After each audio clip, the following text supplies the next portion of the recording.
नाज़रीन, supreme leader की जानब से प्यूटन को खत लिखा गया है। बड़ी डेवलपमेंट आपके साथ शेयर कर रहे हैं। सुप्रीम लीडर की जानब से इस जंग में यह पहला खत है जो प्यूटन के नाम भेजा गया है। बड़े ही फैसला कुल लम्हात हैं जिसमें कौमों का फैसला होना है, नए नक्शे बनने हैं, एक नई दुनिया ने इमर्ज करना है। कौन इसमें सर्वाइव करेगा और कौन जो है वो मिट जाएगा, जो है वो उसकी शनाख्त मिटा दी जाएगी और उसकी सुवरेनिटी जो है वो खत्म कर दी जाएगी। तो ये बड़े फैसला कुल लम्हात हैं जिसमें दुनिया में कानून, ज़ाब्ते, उसूल, इंटरनेशनल इदारे, इंटरनेशनल आप कह लें कि लॉज, ये सब कुछ खत्म हो चुके हैं। एक जंगल है अब ये सारा आप समझ लें कि इसको बना दिया गया है और जिसमें सर्वाइवल ऑफ द फिटेस्ट है और इसमें वही सर्वाइव करेंगे जो मजबूत होंगे। मजबूत या तो वो खुद ही मजबूत होंगे या फिर वो एक दूसरे का हाथ एक दूसरे के हाथ के साथ थामेंगे। और अगर आप देखें तो मशरिक को इस वक्त सबसे बड़ी जरूरत यही है कि वो एक दूसरे का हाथ थामे, तभी वो इस साम्राज्य प्रोजेक्ट का जो वो सामना कर सकते हैं। सुप्रीम लीडर की जानिब से जब वो खत लिखा गया है, क्या इसमें चीजें हैं आपके सामने रखेंगे और एक के बाद एक मेगा डेवलपमेंट आ गई है। एक के बाद एक मेगा डेवलपमेंट आपके साथ शेयर कर रहे हैं। स्ट्रेट ऑफ हुर्मुज़ की बंदिश शुरू हो गई है। इतनी बड़ी ये चीज है, यानी स्ट्रेट ऑफ हुर्मुज़ एक ऐसा चोक पॉइंट जो दुनिया की इकोनॉमी को हिला कर रख सकता है। ये एक ऐसा वाइल्ड कार्ड है जो सीज फायर करवा सकता है। ये एक ऐसा खतरनाक पॉइंट है जो दुनिया में आलमी जंग छेड़ सकता है। तो स्ट्रेट ऑफ हुर्मुज़ के हवाले से पिछले कई सालों से डिबेट रही है। जब जब ईरान जंग का तस्करा होता रहा है तब तक स्ट्रेट ऑफ हुर्मुज़ की बात होती रही है। इस वक्त कई साल के बाद, कई दहाइयों के बाद जब ईरान की जंग छिड़ चुकी है तो स्ट्रेट ऑफ हुर्मुज़ के हवाले से मेगा डेवलपमेंट आपके साथ शेयर कर रहे हैं कि स्ट्रेट ऑफ हुर्मुज़ की बंदिश शुरू हो चुकी है। बताया जा रहा है कि आरजी तौर पर और पार्शली सतह के ऊपर इसको बंदिश शुरू हो गई है जिसमें टैंकर्स को वापस मोड़ा जा रहा है। और इसके साथ एक और मेगा डेवलपमेंट है, हिजबुल्लाह किसी भी वक्त हमला कर सकती है। अब के बाद किसी भी वक्त हिजबुल्लाह हमला कर सकती है। यमन के हमले जो है वो शुरू हो चुके हैं और हिजबुल्लाह के हवाले से बताया जा रहा है कि बॉर्डर के ऊपर इजराइल ने हाई अलर्ट जारी किया है। किसी वक्त हिजबुल्लाह का जब हमला हो सकता है। पर्शियन गल्फ के अंदर जो ईरानी नेवी है वो मोबिलाइज हो रही है और सुप्रीम लीडर के जानिब से ये बात सामने आई है कि तमाम अमेरिकी बेसेस हमारा लेजिटिमेट टारगेट है। सुप्रीम लीडर की जानिब से बात सामने आ रही है कि तमाम अमेरिकी बेसेस हमारा लेजिटिमेट टारगेट है और शाम के अंदर जो कुछ हुआ है उसकी तरफ कान धरने की जरूरत है। और बड़ा ही खौफनाक मामला शाम के अंदर हुआ। शाम स्टेबल नहीं है। जो शरा साहब वहां पर मौजूद हैं उनको सबने सपोर्ट भी किया है, सबकी सपोर्ट और ये रही है कि शाम के अंदर जो है वो एक स्टेबिलिटी आए। लेकिन जो उनकी अपनी पॉलिसीज हैं टुवर्ड्स इजराइल, क्योंकि अभी तक उन्होंने कंडेम नहीं किया, दुनिया भर कंडेम कर चुकी है ईरान के ऊपर इस एग्रेशन को और दुनिया ये समझती है, मिडिल ईस्ट खासतौर पर ये समझता है कि ये जंग सबके लिए तबाही लेकर आएगी। तो अहमद अल शरा साहब ने अभी तक इसको कंडेम नहीं किया है। इसके अलावा एक पैरेलल सिस्टम वहां पर जो है वो अभी भी एग्जिस्ट करता है। दूसरी बात यह है कि कुछ हफ्ते कबल हमने एक बड़ी अनयूजुअल रिपोर्ट आपके सामने रखी थी रशिया के जो स्पाई चीफ है और हमने आपको कहा था कि इस रिपोर्ट को हम इग्नोर नहीं कर सकते और जो स्पाई चीफ्स होते हैं वो ऐसे रिपोर्ट जारी नहीं करते हैं। ठीक है, ये फॉरेन मिनिस्टर करते हैं, आगे भी रशिया के स्पाई चीफ, उन्होंने ये कहा था कि एक बड़ा खौफनाक प्रोजेक्ट है जो इंपोज करने की कोशिश की जा रही है, जिसमें उन्होंने बताया था कि मिडिल ईस्ट के बहुत सारे मुल्क उनकी सिक्योरिटी दाव के ऊपर है। फिर वहां से अकेले ईरान, ये अभी ईरान पर हमला नहीं हुआ था, ईरान से आगे पाकिस्तान, पाकिस्तान से अफगानिस्तान और सेंट्रल एशिया और अफ्रीका के कंट्रीज। उन्होंने बताया था कि यहां पर दाइश को मजबूत करने की जब वो कोशिश की जा रही है, इन तमाम बहुत सारे मुल्कों के अंदर जो है ना इंस्टेबिलिटी पैदा करने की जब वो कोशिश की जा रही है और इनको रेडिकलाइज करने की जब वो कोशिश की जा रही है ताकि दुश्मन जो है वो अपना खेल खेल सके। जब तमाम मुल्क जब डिस्टेबलाइज होंगे तो उस वक्त ये जो ताकतें हैं ये अपना खेल खेल सके। और इससे कबल रशिया के इन स्पाई चीफ ने एक और रिपोर्ट भी दी थी कि वेस्ट का जो ऑर्डर है वो गिर रहा है। अब वो इस ऑर्डर को दोबारा से रिस्टोर करने के लिए या इसको एक नए ऑर्डर में तब्दील करने के लिए बहुत सारी नई हरकतें इस वक्त शुरू कर चुके हैं। तो ये बात उन्होंने की थी। अब जरा देखिए दमिश्क के अंदर क्या हुआ है, शाम के अंदर क्या हुआ है। दाइश ने अपना हमला कर दिया है। ये इन सालों के अंदर सबसे बड़ा हमला है दाइश की जानिब से किया गया है। दमिश्क में चर्च को निशाना बनाया गया और सबसे पहले इसकी जो मजम्मत है वो हिजबुल्लाह से आई है। चर्च को दाइश की जानिब से निशाना बनाया गया। अब मुझे बताइए अमेरिका कब से वहां पर मौजूद है दाइश को खत्म करने के लिए? दाइश खत्म नहीं हो, पूरा नेटो वहां पर मौजूद है, पूरा यूरोप मौजूद है, दाइश खत्म नहीं। ये कौन है दाइश? ये कहां से आई है? किसने बनाया इसको? असला कौन देता है? इजराइल ऑन रिकॉर्ड ये मान चुका है कि दाइश को वो सपोर्ट करता रहा है और इन सेल्फ डिफेंस सपोर्ट करता रहा है। इस वक्त दाइश के लोग जब वो गजा के अंदर दाखिल किए गए तो दाइश का हमला, पहला ही हमला चर्च के ऊपर, ये खौफनाक तरीन प्रोजेक्ट है जो किसी के लिए भी अच्छा नहीं है और ये बहुत ही तशवीशनाक खौफनाक बात है सबके लिए। और देखना कि इसका ताल्लुक सिर्फ मिडिल ईस्ट से नहीं है, इसका ताल्लुक जनूबी एशिया से भी है। तो मामला इस हद तक जो है बड़े खराब हो रहे हैं। और फिर आप देखिए यूरोपीय फ्लाइट जो है वो मिडिल ईस्ट के लिए कैंसिल होना शुरू हो गई हैं। इन 20 महीनों में ऐसा कोई वाकया नहीं हुआ। यूरोपीय फ्लाइट जो है वो सऊदी अरेबिया के लिए, वो यूएई के लिए, वो कतर के लिए कैंसिल होना शुरू हो गई हैं। इससे आप अंदाजा लगा सकते हैं कि सब जो है वो इससे मुतासर होने जा रहे हैं। सबकी इकोनॉमी, सबकी एक जो एक्टिविटीज हैं, अमन है, सिक्योरिटी है, एक एक चीज जब उनके मुतासर होने जा रही है। कितना बड़ा वाकया है कि यूरोपीय फ्लाइट्स सऊदी अरेबिया के लिए कैंसिल हो गई हैं, यूएई के लिए कैंसिल हो गई हैं। ये कोई मामूली वाकया नहीं है। हम 20 महीनों में जंग के अंदर हैं, तो आज ये क्यों हो रही हैं? तो इसलिए जंग जो है वो सबको आगे बढ़कर अपनी लिपेट के अंदर ले रही है। और कोलंबिया के प्रेसिडेंट ने इसीलिए ये कहा है कि ये जो नेतन्याहू है, जिसके लिए आलमी अदालत ने वारंट जारी किए हुए हैं, ये दुनिया के लिए खतरा है। ये दुनिया में आदमी जंग छेड़ सकता है, सारी दुनिया मिलकर इसका बंदोबस्त करे। अच्छा, अब नाज़रीन जरा जो बड़ी एक के बाद एक खबर है। एक तो सुप्रीम लीडर की जानिब से जो खत भेजा गया, देखें अहद निभाने का इस वक्त है, अहद निभाने का वक्त है। तो सुप्रीम लीडर की जानिब से अपने हाथ से तहरीर किया गया खत भेजा गया है और ईरान के फॉरेन मिनिस्टर जो कल से वहां पर मौजूद है, अब ये बात सामने आ रही है कि वो एक खत जो है वो उनको डिलीवर कर रहे हैं और ये उन्होंने अपने हाथ से भेजा है, हाथ से लिखा है सुप्रीम लीडर ने। अच्छा, अब अमेरिकी हमले के बाद जो सूरत हाल पैदा हुई है, उसके बाद ये समय रब्ता हुआ है। इसराइल तो फिर उसके साथ ईरान जो है उसका बंदोबस्त कर रहा था, लेकिन चूंकि अमेरिका हमला कर चुका है और अगर अमेरिका को ईरान जवाब देता है तो फिर इस जंग का स्केल कहां तक जाएगा। तो इसलिए जो ईरान के अब पार्टनर्स हैं उनके साथ मुशावरत किए बगैर जो है वो आगे नहीं बढ़ा जा सकता है। जाहिर बात है उनको इन्फॉर्म करना है कि जंग जो है वो बहुत आगे फैल जाएगी और किस सतह का किस तरह हमला करना है। अच्छा, अब कोई नहीं जानता कि इस लेटर का कंटेंट क्या है, क्योंकि ये टॉप सीक्रेट है, तो कोई नहीं जानता कि इसका कंटेंट क्या है। लेकिन इंप्रेशन यही है कि अब ईरान रूस से ये चाह रहा है कि वो मजीद खुलकर जाओ सामने आए और ज्यादा सपोर्ट जब करे। जब इजराइल की तरफ से अमेरिका ईरान के ऊपर हमला कर चुका है तो फिर रशिया को भी 2-4 कदम मजीद आगे आना होगा, वो खुलकर मिलिटरीली यहां पर आए, ट्रंप को दो टोक अंदाज के अंदर बात करने करे, जो भी है। अब रशिया को इससे भी मजीद आगे आना होगा, ये सुप्रीम लीडर के जान से कहा गया है। इंप्रेशन यही है। अब खत के अंदर क्या है, कौन किस तरह से जो बता सकता है। और मैं आपको सिर्फ बताऊं कि ये जो इसराइली हैं ना ये कोई तगड़े हैं ना ये कोई बहादुर हैं। सिर्फ मसला अगर कोई है तो वो टेक्नोलॉजी का है। टेक्नोलॉजी का चूंकि गैप बहुत ज्यादा है तो टेक्नोलॉजी के सर के ऊपर जब चढ़कर ये नाचते हैं और ह्यूमिलिएट करते हैं, लेकिन जब इनको चपेट पड़ती है, इनके टेक्नोलॉजिकली सुपीरियर होने के बावजूद जब इनको चपेट पड़ती है तो वो अपने असल डैडी को बुला लेते हैं।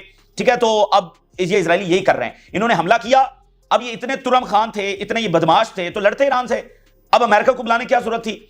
तो इसलिए चपेट इनको जोर की पड़ी है। अब ये अमेरिका को बुला चुके हैं तो इसका भी वायरल बंदोबस्त कर दिया जाएगा। जरा हेडलाइंस देखिए, Iran foreign minister to deliver Khamenei's letter to Putin and. अब रशिया से जरा दो स्टेटमेंट्स देखिए। Israel deliberately ignores initiatives to establish a nuclear weapon free zone in the Middle East. ये इजराइल है जो मिडिल ईस्ट में न्यूक्लियर फ्री वेपन नहीं चाह रहा है कि ऐसा जोन यहां पर बनाया जाए। किसी के पास एक न्यूक्लियर भी नहीं है। टर्की और ईरान और इराक, शाम, Lebanon, Saudi Arabia, UAE, Qatar, Bahrain, Kuwait और Yemen, Oman, Egypt, Sudan, Somalia, Algeria, Libya, ये सारे वो ममालिक हैं जिसको इजराइल ने एक एक करके तबाह किया है। यानी सबकी हम बात नहीं करें, मेजोरिटी में जिनको उन्होंने तबाह किया है या बाकियों को दूसरे तरीके से अपने साथ मिलाया है। आप जरा देखिए कि ईरान, टर्की और कतर और आप जरा देखिए कि ईरान, टर्की और इराक, शाम, Lebanon, Saudi Arabia, UAE, Qatar, Kuwait, Bahrain, Oman, Yemen, Libya, Egypt और अल्जीरिया और सूडान और सोमालिया, इनमें से आप देखिए कि इन सब से इजराइल कहता है कि उसको खतरा है और बहुत सारे मालिक के ऊपर वो जंगें छेड़ भी चुका है और कहता है कि इन मालिक से उसको खतरा है। इन सब में किसी के पास भी न्यूक्लियर नहीं है। कितने मालिक बनते हैं इस सारे रीजन के, कितने मालिक बनते हैं? सिर्फ एक ही मुल्क के पास न्यूक्लियर है और वो इजराइल है। तो रशिया ये कह रहा है कि ये डेलिबरेटली नहीं चाहता कि यहां पर न्यूक्लियर फ्री जोन बने। और अगली बात उन्होंने बड़ी इंपॉर्टेंट की है, उन्होंने कहा कि ये ईरानियन पीपल का इस्तेहकाक है कि उनकी लीडरशिप कौन होगी, नॉट अनदर कंट्री इनकी फेट डिसाइड करेगा। Iranian people to determine the fate of the leadership, not another country. किसी और के पास ये इख्तियार नहीं है कि वो बताएगा कि ईरान की लीडरशिप कौन होगी। तो इस अंदाज से तो फिर ईरान भी बता सकता है कि इजराइल की या किसी दूसरे मुल्क की। तो ये रशिया की जानिब से एक स्टेटमेंट आई है। अच्छा, अब आप देखिए जो ईरान के सुप्रीम लीडर के जो एडवाइजर हैं अली शिमखानी, जिनको शहीद करने का दावा किया गया था और जिनके बारे में ट्रंप ने बड़ा तकबराना अंदाज के अंदर बात की थी और कहा था कि जो हमारे साथ मुज़ाकरात कर रहे थे, देखो वो अब डेड हैं और वो कब्रों में हैं। मतलब दुनिया में कौन इस तरह से बात करता है। बहरहाल अब क्या ट्रंप तो है और हम देख रहे हैं कि उसकी लैंग्वेज और वो जिस तरह से बात कर रहा है। तो अली शिमखानी जो है वो उनकी जानिब से स्टेटमेंट आई है। उन्होंने कहा जी तमाम अमेरिकी बेसेस हमारे निशाने के ऊपर हैं और लेजिटिमेट है। अब सुप्रीम लीडर के एडवाइजर से मुराद यह है कि सुप्रीम लीडर की जानिब से बात आ रही है। US bases used to strike Iran have become legitimate targets. और आज ईरान ने ये ऑफिशियली ये बात कही है कि हम इंतकाम लेंगे और बड़ा हार्श इंतकाम हम लेंगे। और फिर दूसरी बात बड़ी इंपॉर्टेंट है, वो कहते हैं जो इनरिच्ड यूरेनियम है फर्दों से, वो बिल्कुल सेफ है। अब इसके साथ उन्होंने एक और फटा डाल दिया यहां पर और इजराइल और अमेरिका इस वक्त जब वो हिले हुए हैं, वो कह रहे हैं जो अफजोदा यूरेनियम है वो तो बिल्कुल सेफ है। तो मतलब वो किसी, जैसे मेदवेदेव ने कहा कि अगर ईरान के पास न्यूक्लियर है तो वो इस्तेमाल करेगा, अगर नहीं है तो हमला होने के बाद वो हर सूरत बनाएगा। इस वक्त ईरान के पास पूरी लीजिटिमेसी है, और ये अब अरब भी नहीं कह सकते, कोई मुल्क उनको नहीं कह सकता कि आप न्यूक्लियर ना बनाएं। उनके ऊपर हमला हो चुका है और इन सब ने गारंटीज दी थी कि हमला नहीं होगा। और अभी जो रिपोर्ट्स आ रही हैं कि ट्रंप पिछले कई महीनों से इस हमले की तैयारी कर रहा था, तो जो डिप्लोमेसी हो रही थी वो सब झूठ था, वो मकारी थी, वो एक धोखा था। तो ये इन मुल्कों को उल्टा ट्रंप से सवाल करना चाहिए, जो ईरान को कह रहे थे कि न्यूक्लियर मत बनाओ और कह रहे थे कि अमेरिका जब हमला नहीं करेगा। तो ट्रंप ने अपनी साख तबाह की है।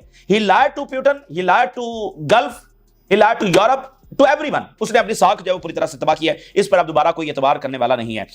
अच्छा, अब दो खबरें बहुत बड़ी हैं। एक तो स्ट्रेट ऑफ हुर्मुज़ की बंदिश जो है वो शुरू हो चुकी है, ये बताया जा रहा है। दूसरा ये बताया जा रहा है कि हिजबुल्ला आने वाली है। पहले मैं हिजबुल्ला की जो स्टेटमेंट है आपके सामने रखता हूं, फिर स्ट्रेट ऑफ हुर्मुज़ चूंकि बहुत बड़ा मामला है और इसकी डायमेंशंस बहुत ज्यादा है, और जापान की statement I straight of Hormuz को, कभी उनकी ऐसे स्टेटमेंट नहीं आती।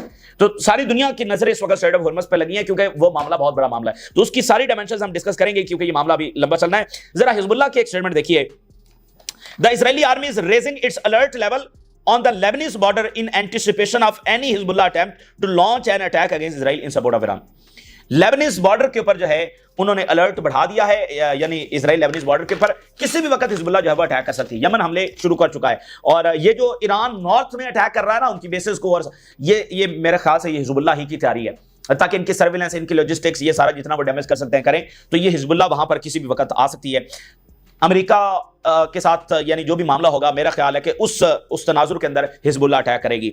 अगर ईरान अभी हमला नहीं कर रहा अमेरिका के ऊपर, तो शायद हिजबुल्लाह भी ना करे, लेकिन अगर ईरान हमला करने जा रहा है तो शायद हिजबुल्लाह भी कर दे। लेकिन यह भी पॉसिबिलिटी है कि ईरान अगर अमेरिका पर हमला नहीं भी करने जा रहा तो हिजबुल्लाह कर दे। तो मतलब आप इस वक्त कुछ भी सर्टन नहीं है, सब अनसर्टन है। तो हिजबुल्लाह की तैयारी मुकम्मल है, किसी भी वक्त बता रहे हैं कि वो अटैक कर सकते हैं। अच्छा, अब नाज़रीन बात यह है कि हालात बिगड़ रहे हैं, तेजी के साथ खराब हो रहे हैं। सब ठीक चल रहा था, मतलब इस अंदाज में था कि मुज़ाकरात ठीक है, और सब कोशिश कर रहे थे कि वहां पर जो जेनोसाइड हो रही है उसको रोका जाए, हर सूरत के अंदर रोका जाए, और वो खतरा मौजूद था उस सूरत के अंदर कि ये बात आगे बढ़ सकती है। तो वहां पर अच्छी बुरी जो है ना कोशिश हो रही थी। लेकिन इजराइल ने बहुत बड़ी बदमाशी की है, सॉवरन कंट्री के ऊपर हमला किया। और ये भी आप बात ध्यान में रखें कि ये एक पैटर्न होता है। ये वो कई साल से बात कर रहे हैं कि ईरान पर हमला होगा, तो सबकी परसेप्शन बन चुकी है कि अच्छा ये तो होना ही था। ये मामूली बात नहीं है, एक नेशन के ऊपर हमला होना, लाखों खानदान तबाह हो जाते हैं, लाखों खानदान तबाह होते हैं, ये कोई मामूली बात है? तो ये सिर्फ एक परसेप्शन है जो कई साल से बनाई गई कि ईरान पर हमला होगा, ईरान पर हमला होगा। जब डिप्लोमेसी भी हो रही थी तो आप जरा देखिए, बार बार इजराइल क्या कह रहा था और अमेरिका कि अगर डिप्लोमेसी फेल हो गई तो हम दूसरी तरह से आएंगे। और अब पता ये चल रहा है कि वो तो बाकायदा जंग की तैयारी कर रहे थे, डिप्लोमेसी सिर्फ जवाब था। इस बात को समझने की जरूरत है। अब देखिए कि वो हालात बिगड़ रहे हैं। अब ब्रिटिश एयरवेज है वो यूएई के लिए कैंसिल हो चुकी है, और जो एयर फ्रांस है अभी वो सऊदी अरेबिया के लिए कैंसिल हुई है। अब मुझे बताएं 20 महीनों में ऐसा कब हुआ है? और ये मामला सिर्फ मिडिल ईस्ट का नहीं है। देखिए, जनूबी एशिया से जो लोग जाते हैं यूरोप के लिए, तो इनकी तो डायरेक्ट उस तरह से फ्लाइट्स नहीं होती। खासकर पाकिस्तान में हम देखते हैं डायरेक्ट फ्लाइट्स यूरोप के लिए नहीं होती, ये वहां पर जाकर यानी कि यूएई में और सऊदी अरेबिया और कतर। तो अगर वो फ्लाइट्स यहां पर कैंसिल हो रही हैं तो फिर ये तो यहां जनूबी एशिया और इन सब के लिए मसला है ना। तो अब ये मुल्क कैसे अफोर्ड कर सकते हैं, गल्फ ये कैसे अफोर्ड कर सकता है उनके लिए फ्लाइट्स जब यूरोप की कैंसिल हो रही हो। तो इसलिए अब ये समझना होगा कि ये जंग जो है वो सबकी जंग है, सबको मुतासर करेगी। और अभी ये पॉइंट ऑफ नो रिटर्न पर नहीं गई है। अगर ये उस तरफ जाती है तो फिर मुझे बताइए क्या होगा, और ये बहुत लंबी फिर जंग होगी। तो ये सबसे बड़ा फैक्टर है एक, यानी one of the very great factor जो ये फ्लाइट्स सऊदी अरेबिया और यूएई के लिए, कतर के लिए कैंसिल हुई हैं। अच्छा, दूसरी जो बात है कि स्ट्रेट ऑफ हुर्मुज़ को बंद किया जा रहा है, और ये आरजी यानी आरजी से पार्शल जो बंदिश है वो शुरू हो चुकी है। यानी हम अब डिबेट कर रहे थे होगा नहीं होगा, वो पार्शली बंदिश शुरू हो गई है, और उन्होंने ऑयल टैंकर्स को वापस मोड़ना शुरू कर दिया है। रॉयटर्स रिपोर्ट कर रहा है, oil and chemical tankers move away from the Strait of Hormuz. Officially, Iran has started returning the tankers to the Strait of Hormuz, and the oil prices जो है वो तेजी के साथ रेज कर सकती है। Financial Time, shipping officials on alert for the developments in the Strait of Hormuz. ठीक है, और जापान के जो प्राइम मिनिस्टर हैं, जरा उनकी स्टेटमेंट देखिए और मुझे बताइए कि इस तरह की स्टेटमेंट लास्ट कब आई थी। We are closely monitor the situation in Strait of Hormuz. बड़ा गौर से हम देख रहे हैं, क्लोजली देख रहे हैं कि स्ट्रेट ऑफ हुर्मुज़ के अंदर क्या डेवलपमेंट होती है। उसकी वजह नाज़रीन यह है कि जापान का 60% ऑयल यहां से आ रहा है, 60%। कोई मुल्क कैसे, इसी तरह साउथ कोरिया, उनका 50-60% यहां से आ रहा है। तो असल में जो ट्रंप ने इकदाम किया है अपने इत्तेहादियों को सबसे ज्यादा खतरे में डाला है। तो एशिया की बहुत सारी नेशंस हैं जिनका ऑयल यहीं से आ रहा है। पाकिस्तान का भी मेरे ख्याल है कि सबसे, यानी ये 60% से भी ज्यादा ऑयल पाकिस्तान का यहां मिडिल ईस्ट से आ रहा होगा। तो ये सब के लिए जो वो मसला है, और इसका जिम्मेदार कौन है आपके सामने है। अच्छा, अब ये जो स्ट्रेट ऑफ हुर्मस है, इसके दो चार पहलू हम डिस्कस करते हैं, क्योंकि ये एक ऐसा मामला है जो लंबा चलना है और हम समझने की कोशिश करते हैं कि ये आगे क्या होगा। स्ट्रेट ऑफ हुर्मस जो है ना, ये ईरान के पास सबसे बड़ा वाइल्ड कार्ड है, वाइल्ड कार्ड है। इसको कब इस्तेमाल करना है, किस वक्त इस्तेमाल करना है, यानी ये वो चीज है जंग का पासा पलट सकती है। ये इतनी बड़ी चीज है कि ये ऐसा प्रेशर क्रिएट कर दे कि सीजफायर हो जाए। ये इतनी बड़ी चीज है और ये इतनी खतरनाक चीज है कि ये आलमी जंग छेड़ दे, और ये इतनी खतरनाक चीज है कि ये आपसी लड़ाई भी छेड़ सकती है। वो कहेंगे भाई हमारा ऑयल यहां से क्यों नहीं गुजर रहा। अच्छा, तो क्या ये वक्त अब आ गया है ये करने का, ये बहरहाल देखना है। अब वो कह रहे हैं कि टैंकर्स उन्होंने मोड़ना शुरू कर दिए।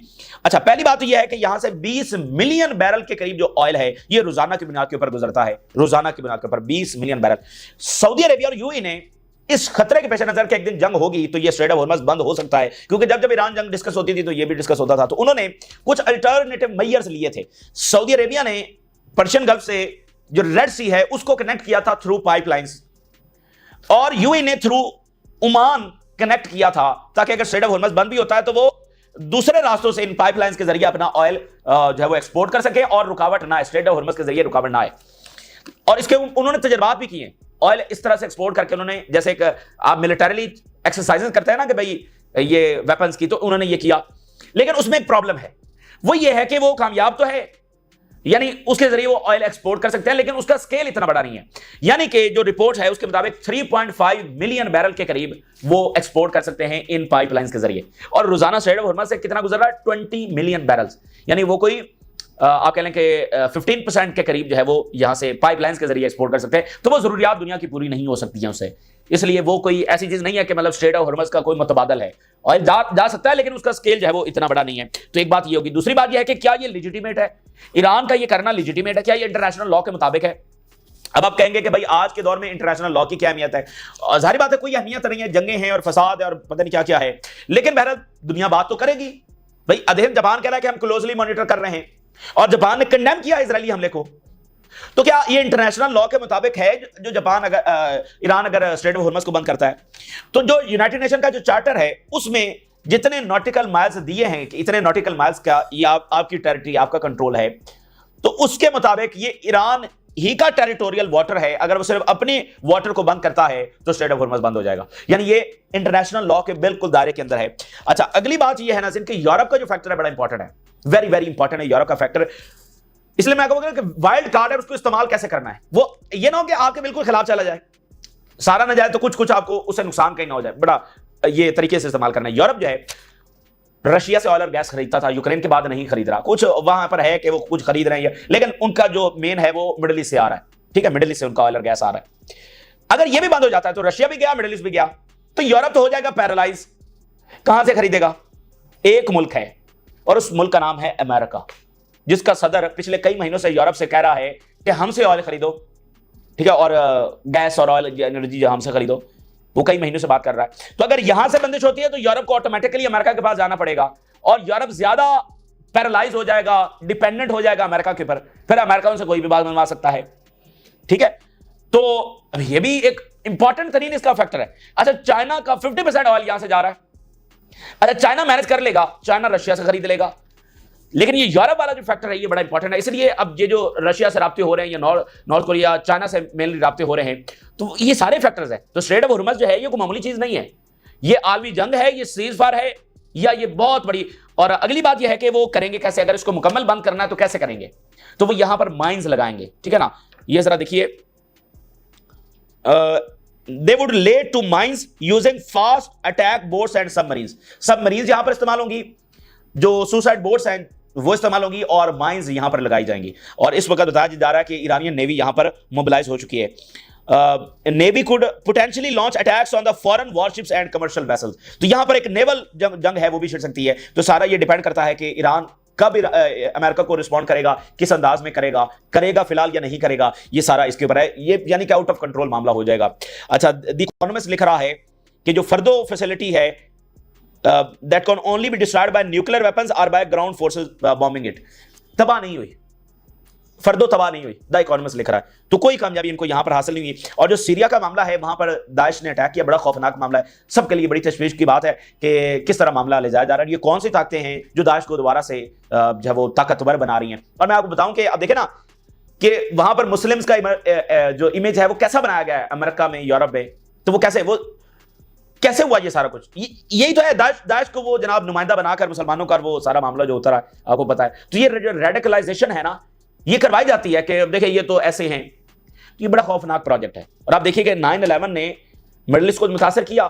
जो वहां पर रहने वाले थे उनको मुझे बताइए कितना मुतासर हुए। वो जो यूरोप और अमेरिका के रहने वाले थे वो कितना मुतासर हुए। तो इसलिए बड़ा खतरनाक प्रोजेक्ट है और इसका ताल्लुक सिर्फ एक मुल्क से नहीं है। दूसरा, अल-शरा साहब जो उनसे सवालात हो रहे हैं, मिसाल के तौर पे, as other Arab states condemn Israeli attack on Iran, Syria is notably silent. Al-Sharaa साहब जब वो खामोश है तो उनसे पूछा जा रहा है कि आप खामोश क्यों हैं। तो ये इस वक्त की ताज़ा तरीन सूरत हाल है और बड़ी डेवलपमेंट्स हैं, आपके साथ मजीद शेयर करेंगे। फिलहाल के लिए इजाज़त दीजिए, अल्लाह हाफिज़।